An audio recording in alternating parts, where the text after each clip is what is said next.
अस्सलाम वालेकुम। दुनिया भर की ताज़ा तरीन खबरों और करंट इशू से बाखबर रहने के लिए हमारा चैनल सब्सक्राइब कीजिए और पेज लाइक कीजिए।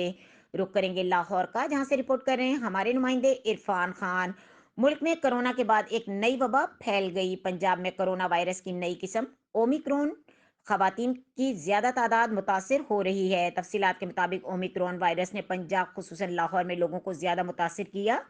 सूबे में ओमिक्रॉन केसेस की तादाद 103 हो चुकी है, जिसमें 96 का ताल्लुक लाहौर से है। महकमा सेहत पंजाब का कहना है कि सूबे में ओमिक्रॉन से खवातीन ज्यादा मुतासिर हो रही हैं। ओमिक्रॉन वेरिएंट में मुब्तला अफराद 58% खवातीन और 42% मर्द ओमिक्रॉन से मुतासिर हुए। महकमा सेहत की रिपोर्ट के मुताबिक अब तक 19 से 49 साल तक उम्र के अफराद ओमिक्रॉन से मुतासिर हुए। ओमिक्रॉन के 7 मरीज मुख्तलिफ अस्पतालों में जेर इलाज हैं। ज्यादातर मरीज अलामात के बगैर भी ये मरीज आजादाना घूम रहे हैं और ऐसे मरीज ही वेरिएंट मुंतकिल करने का सबब बन रहे हैं। 77% वेरिएंट इसी तरीके से मुंतकिल हो रहा है।